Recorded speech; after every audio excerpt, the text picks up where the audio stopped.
Hi friends, welcome back to our channel. And ఈరోజు నేనైతే fish fry చేద్దాం అనుకుంటున్నాను. ఈ ఫిష్ ఫ్రై కోసం అయితే ఫస్ట్ ఒక గిన్నె తీసేసుకొని అందులో కొంచెం ఉప్పు, కారం, అల్లం వెల్లుల్లి పేస్ట్ అండ్ పసుపు, ధనియాల పౌడర్, కొంచెం ఆయిల్ అండ్ నిమ్మరసం కూడా వేసేసుకోవాలి. వేసుకొని ఇదంతానైతే మంచిగా కలుపుకోవాలన్నమాట. మంచిగా కలుపుకొని ముక్కలు ఉంటాయి కదా, ఫిష్ ముక్కలకైతే మంచిగా పట్టియాలి.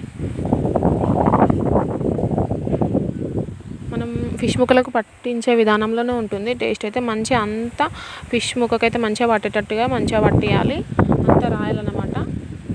చూడండి, ఈ విధంగా ఒకటి అన్నింటికి మంచిగా పట్టించి అయితే ఒక హాఫ్ అన్ అవర్ పాటు అయితే పక్కన పెట్టేసాలి. హాఫ్ అన్ అవర్ 1 అవర్ అట్లా పెడితే చాలా బాగుంటుంది టేస్ట్ అయితే. అండ్ ఈ విధంగా అయితే అన్ని ముక్కలకైతే రాసేసుకోవాలి.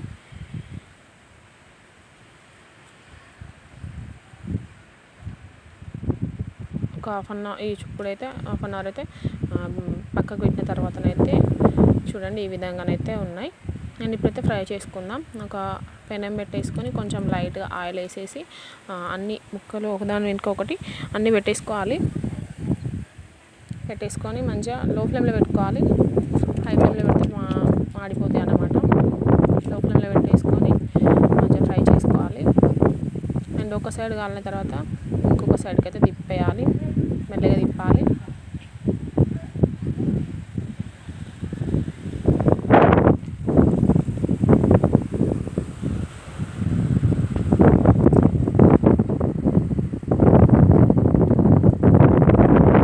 టూ సైడ్స్ అయితే ఈ విధంగా కాల్చుకున్న తర్వాత అయితే ప్లేట్లోకి తీసుకొని తింటే చాలా బాగుంటుంది టేస్ట్ అయితే. 1 అవర్ పాటు 1 అవర్ పాటు ఉంచితే ఇంకా బాగుంటుంది.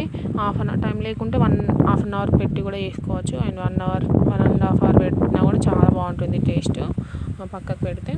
అండ్ చూడండి ఈ విధంగా అయితే మంచిగా కాల్చుకోవాలి 2 సైడ్స్.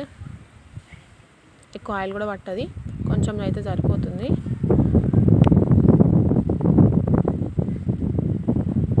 ఆల్మోస్ట్ అంతా ఫ్రై అయిపోయినాయి. చాలా బాగుంటుంది టేస్ట్ అయితే. మనం ఎక్కువ ఫిష్ తీసుకొచ్చుకున్నప్పుడు ఇట్లా ఫ్రై చేసుకుంటే చాలా బాగుంటుంది. అండ్ అయిపోయినాయి, ఫ్రై చేసి అయితే అయిపోయినాయి.